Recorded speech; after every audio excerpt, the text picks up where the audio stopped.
Hello, friends. This is Dave Hurwitz, executive editor at ClassicsToday.com, here with a beautiful disc of Czech songs featuring Magdalena Kožená and her hubby, Simon Rattle, conducting the Czech Philharmonic Orchestra.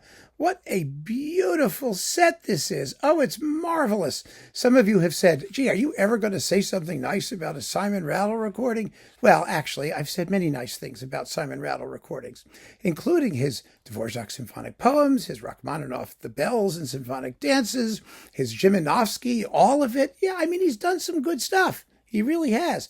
He's also done tons of not so good stuff.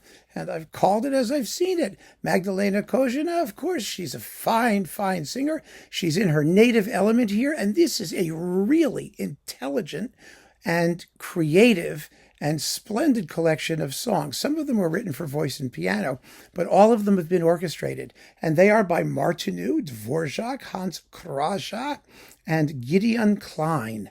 A fabulous constellation of Czech composers from various periods. So let's start. Let's just take it in order and go through them, because really these are just marvelous, and they're going to be major discoveries. First of all, let me just get one thing out of the way. They're on PentaTone, and you get texts and English translations. Yes! So you can follow along, which is a really good idea. Really, as we begin with Martinu's Nipponari, his Japanese folk songs. Now, these have been recorded a couple times before, and they are just amazing. They're very early works for Martinu, and it was before his period in Paris and all that, but he'd already acquired that dreamy, mystical, impressionistic sort of way of expressing himself, and this is such a delightful song cycle. Absolutely wonderful. There's 7 of them. They last about 20 minutes. And if you don't know these, you are missing something. You are missing something special. And Kožená sounds terrific, and the whole program, actually. I mean, the last song, the lullaby, we'll get to it in a minute. Maybe it's a little low for her. I don't know. But she sounds just lovely. And Rattle accompanies sensitively. The Czech Philharmonic plays beautifully. The sonics are marvelous. There's nothing not to love here. Nothing at all. So after the Nipponari, we have Martinu's Songs on One Page, orchestrated by Jiří Timmel. Beautifully orchestrated, sensitively done. Could I say the style of the composer? I don't know. They're very, very well-made orchestrations. Martinu orchestrated the Nipponari himself. So we know basically where he was going. The songs on one page are based on Moravian folk poetry or something similar to that, some sort of folky, Czechy type thing. And they're very short. There's let's see, 8, 9, 10, 11, 12, 13, 14, and they're 8 minutes long. So they're tiny little bits of lyrical wisdom. By a late lyrical wisdom. They're the H number 294. They're late works, and quite lovely. Now, Dvořák's Evening Songs, Opus 3, are, 15, 16, 17, 18, 19. Okay, there are 5 of those. They're so beautiful. They're really, really beautiful. I mean, they're so Dvořáky, and apparently he must have orchestrated 2 of them, because only 3 of them here were orchestrated by Jiří Gemrot.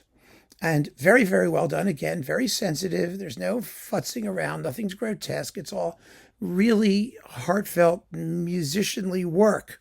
And again, Kožená sings them beautifully. They're wonderful. And some of the Opus 2 songs, which were originally, I think, the Silhouettes, weren't they? That early collection of songs, love songs. There was like 18 of them.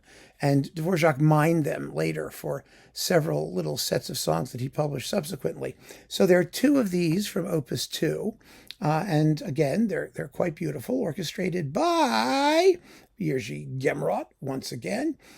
Very nicely and very well done. Now, Hans Krasa was one of that collection of Czech Jewish composers who was murdered by the Nazis. They wound up in Theresienstadt. Krasa wrote the children's opera, Brundibar, I believe it was, right? That's the one that became quite famous in its time before he was killed at Auschwitz.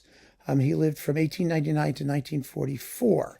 And his 4 orchestral songs are his Opus 1.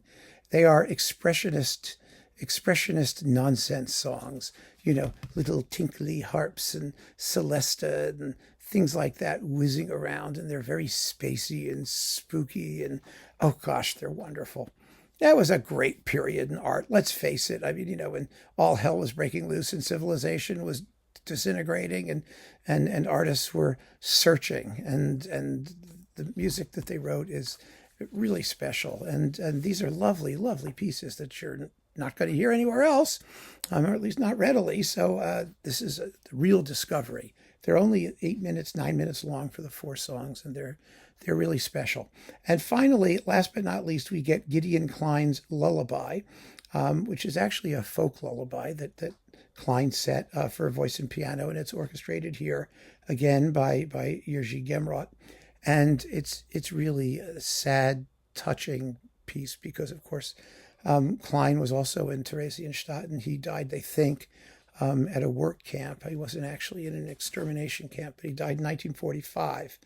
Very sad. I mean, hearing this lullaby, it really brought tears to my eyes. It's such a sad thing when you realize what happened to all this talent and all these fabulous artists who were murdered by the Nazis. But what a program. What a program of little-known Martinu, little-known Dvořák, little-known Krasa, little-known Klein, little-known everything. Really, really beautifully sung and wonderfully conducted, and it's just a great disc on PentaTone.